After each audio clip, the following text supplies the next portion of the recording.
कर्पूरगौरं करुणावतारं संसारसारं भुजगेन्द्रहारं सदा वसन्तं हृदयारविन्दे भवं भवानी सहितं नमामि। बोलिए शंकर भगवान की जय। बोलिए शिव महापुराण की जय। बोलिए हिंदू सनातन धर्म की जय। तो देखिए साथियों, ये शिव महापुराण चल रही है जिसमें छठवें का 57वां अध्याय चल रहा है, जिसके अंतर्गत दुंदुभि निहराद वध बतलाया गया है। तो देखिए श्री सनत कुमार जी बोले, हे व्यास जी, अब आप सावधान होकर भगवान शंकर का एक अद्भुत चरित्र सुनो, जिसमें दुंदुभि निहलाद का वध वर्णन है। विष्णु भगवान ने जब दिति के पुत्र हिरण्याक्ष को मारा था, तब दिति अत्यंत ही रो रही थी। उस समय प्रहलाद का मामा दुष्ट दुंदुभि निरहाद आ गया। उसने दिति को आकर समझाया एवं धैर्य दिया। तब वह अपने मन में विचार करने लगा, मैं क्यों न देवताओं से विजय प्राप्त करूं। पहले तो मुझे देवताओं के बल, आहार एवं आश्रय को समझ लेना चाहिए, फिर उनका नाश ही कर दिया जाए, तभी देवताओं का नाश हो सकता है। हे व्यास जी, वह दुष्ट इस प्रकार बहुत समय तक सोच विचार करता रहा। फिर वह इस परिणाम पर पहुंचा कि देवता लोगों का यज्ञ भाग ही आहार है। यज्ञ वेदों द्वारा होते रहते हैं। वेदों के ज्ञाता ब्राह्मण लोग होते हैं। इसी कारण यह ब्राह्मण ही देवताओं के बल माने जाते हैं। इसलिए सर्वप्रथम ब्राह्मणों को मार देना उचित है। तब तो वेद तथा वेदों द्वारा होने वाले सभी यज्ञों का नाश हो जाएगा। यज्ञ भाग न मिलने के कारण देवता भूखे मरते मरते स्वयं मर जाएंगे। इतना विचार कर फिर विचारा, इस प्रकार के ब्राह्मण होंगे कहाँ जिनमें वेद स्वाध्याय के कारण तेजस्वता हो एवं तपस्वता हो। इस प्रकार के ब्राह्मण काशीपुरी में अवश्य होंगे। अतएव पहले काशी निवासी ब्राह्मणों को मार देना चाहिए, फिर अन्य तीर्थों तथा आश्रमों पर रहने वाले ब्राह्मणों को देखेंगे। उस दुष्ट दुंदुभि निरहाद ने ऐसा निश्चय कर काशी की यात्रा आरंभ की। रास्ते में अनेकों वेद जानने वाले ब्राह्मणों को मारते मारते काशी पहुंच गया। वहां माया द्वारा वन में तो सिंह रूप से, जल में जलचर कछुआ एवं मगर रूप से वहां के वेदज्ञ ब्राह्मणों का भक्षण करने लगा। एक बार जबकि शिवरात्रि का महापर्व था, उस दिन एक शिव भक्त ब्राह्मण भगवान शंकर का पूजन करके शंकर के ध्यान में निमग्न था। ठीक उसी समय बल का अभिमान करने वाला दुंदुभि निरहाद सिंह बनकर उसी शिव भक्त को भक्षण करने के लिए आ गया और उसकी ताक करने लगा। तब हर एक के मन की जानने वाले शंकर जी उसके मन की बात जान गए। तब तो अपने भक्त की रक्षा तथा उस दैत्य के विनाश की इच्छा से लिंग से साक्षात प्रकट होकर उस दानव की ओर चल पड़े। तब दानव ने अपना वह सिंह रूप शिवजी को आता देखकर बढ़ाया। बढ़ाते बढ़ाते वह पर्वत जितने आकार वाला हो गया। फिर शिव जी की ओर देखने लगा। उस समय सदाशिव ने बड़े वेग से उसे पकड़कर अपनी बगल में दबा दिया। उसके सिर पर घूंसों का प्रहार करने लगे। तब तो बगल में दबे रहने की पीड़ा तथा घूंसों की पीड़ा से वह दानव अतीव व्याकुल हो गया, चिल्ला उठा, उसके प्राण पखेरु निकल गए। यह देखकर ब्राह्मण ने कहा, स्वामिन, इस दानव को मार कर आपने मेरी एवं काशी निवासी ब्राह्मणों की रक्षा की।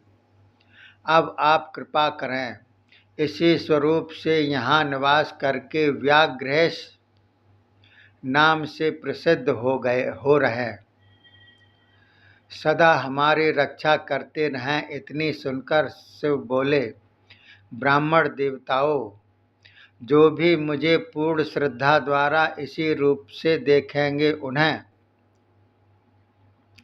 किसी भी हिंसा करने वाले जीव से भय नहीं होगा और उन्हें कष्ट देने वाले जीवों को मैं मार दूंगा, अपने भक्तों की रक्षा करूंगा और मेरे इस चरित्र को सुन स्मरण करके तथा लिंग का ध्यान करके जो भी संग्राम में जाएगा उसकी विजय होगी।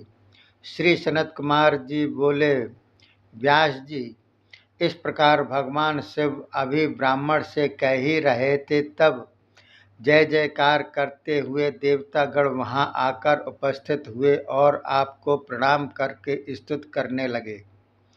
बोले, देवादिदेव महादेव, आपने अतीव कृपा की जो इस दुष्ट दुंदुभि निरहाद को मार दिया, हमें सब प्रकार के कष्टों से बचा लिया।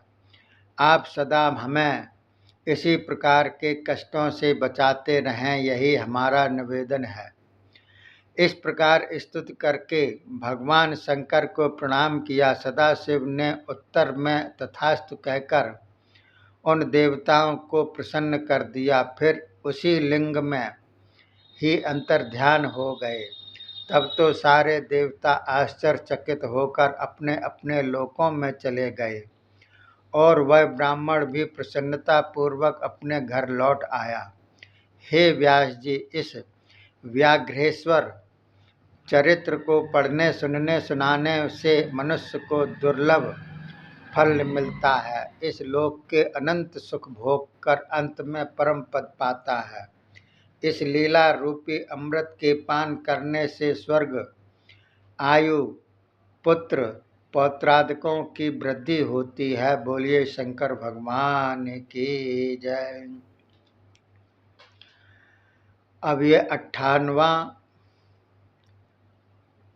अध्याय चलेगा, जिसमें विदल उत्पल नाम के दैत्यों का पार्वती जी से विनाश की लीला बतलाई गई है।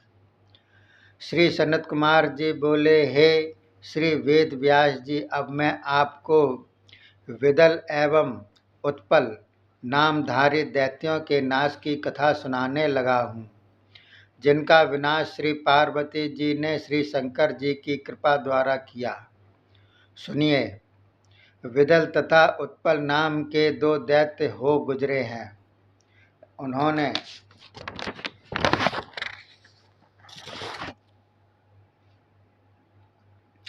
ब्रह्मा जी का तप करके यह वर मांग लिया था कि हम किसी भी पुरुष के हाथों ना मरें। इस प्रकार का वर पाकर उन्हें अभिमान छा गया। अपनी भुजाओं के बल से सारे ब्रह्मांड को जीतकर अपने वश में कर लिया। फिर संपूर्ण देवताओं को भी युद्ध में परास्त कर दिया। इस प्रकार हार कर देवताओं ने ब्रह्मा के पास जाकर उन्हें प्रणाम किया। फिर स्तुति करके अपना दुखड़ा सुनाया। यह सुनकर ब्रह्मा जी बोले, देवताओं, यह दोनों दैत्य जगत जननी पार्वती जी से मारे जाएंगे। इस समय लोग धैर्य धारण करके भगवान शंकर का स्मरण करें एवं भक्त में हारी हैं, तुम्हारे सब प्रकार के दुख हरण कर लेंगे। श्री सनत कुमार जी बोले, हे व्यास जी, जब देवताओं ने ऐसा सुना तो शिव शिव कहते हुए अपने अपने लोकों में सभी देवता चले गए। उसके बाद एक दिन नारद जी उन दैत्यों के पास पहुँचे और श्री पार्वती जी के रूप की आकर प्रशंसा की। भगवान शंकर की प्रेरणा ही ऐसी थी। उस रूप की प्रशंसा सुनकर दोनों दैत्य कामदेव से पीड़ित हुए। फिर श्री पार्वती जी के हरण करने की इच्छा करके प्रयत्न करने लगे। एक समय की बात है, जब भगवान शिव विहार कर रहे थे एवं श्री पार्वती जी अपनी सखियों के साथ गेंद उछाल रही थी, तब इस दृश्य को देखकर वे दोनों दैत्य अपनी माया द्वारा शिवगढ़ के रूप धारण कर आकाश से नीचे उतरे और चंचलता के साथ कटाक्ष करते हुए श्री पार्वती जी को देखने लगे। तब श्री महादेव जी जान गए कि यह दोनों दैत्य हैं और माया से ही अपना रूप मेरे गणों का धार रखा है। यही बात इशारे से भगवान शंकर ने श्री पार्वती जी को समझा दी। तब तो श्री पार्वती जी ने खेलते खेलते अपनी गेंद उन दैत्यों पर फेंकी। गेंद के लगने की देर थी तो वे दोनों दैत्य चक्कर काटकर पृथ्वी पर गिर पड़े और उनके प्राण निकल गए। तब तो वह गेंद लिंग रूप से दर्शन देने लगी। ज्येष्ठेश्वर के पास कंदुकेश्वर नाम से वह स्थान प्रसिद्ध हो गया। उस समय वहाँ शिवलिंग के प्रकट हो जाने के कारण विष्णु ब्रह्मादि देवता वहाँ आए और भगवान शंकर को प्रणाम एवं स्तुति आदि करके प्रसन्न किया। शंकर द्वारा वरों की प्राप्ति करके अपने अपने लोकों में लौट आए। श्री सनत कुमार जी बोले, हे व्यास जी, इस प्रकार काशीपुर में कुंदकेश्वर नाम से वह क्षेत्र प्रसिद्ध है। दुष्टों का संहारक एवं भक्तों को मुक्ति भुक्ति देने वाला वह स्थान है। वहाँ दर्शन अर्चन करने से सर्व कामनाएं सिद्ध होती हैं। यह कथा श्री शिव पार्वती जी की अत्यंत अद्भुत है। उसके पढ़ने सुनने से सभी प्रकार के संकट नष्ट हो जाते हैं। इस लोक के सुख आनंद भोग कर अंत में शिव पद की प्राप्ति होती है। श्री ब्रह्मा जी बोले, नारद जी, मेरे पुत्र सनत कुमार जी ने श्री व्यास जी को इस प्रकार शिव चरित्र सुनाए। श्री व्यास जी ने उनका सत्कार किया एवं प्रणाम किया। फिर सनत कुमार जी वहाँ से काशीपुर को चल दिए। और हे नारद जी, मैंने इस प्रकार सभी कामनाओं की दाता श्री रुद्र संहिता की कथाएं कह सुनाई हैं। यह रुद्र संहिता सब प्रकार के मनोरथ पूर्ण करती है। इसके पढ़ने से शत्रुओं की बाधा निवृत्त हो जाती है। सूत जी बोले, ऋषिगण, श्री नारद जी भी अपने पिता श्री ब्रह्मा जी से शिव चरित्र तथा शिव जी के 100 नाम सुनकर कृतकृत्य हो गए। बोलिए शंकर भगवान की जय। बोलिए शिव महापुराण की जय। बोलिए हिंदू सनातन धर्म की जय। देखिए साथियों, यह अध्याय समाप्त होता है। इसके साथ ही ये खंड भी समाप्त होता है। अगला खंड चलेगा जिसमें श्री सतरुद्र संहिता चलेगी, जिसमें पहला अध्याय होगा, जिसके अंतर्गत शिव के सघोजात 5 अवतार बतलाए गए हैं। आप सुनते और सुनाते रहिए। तब तक के लिए धन्यवाद। जय हिंद, जय भारत।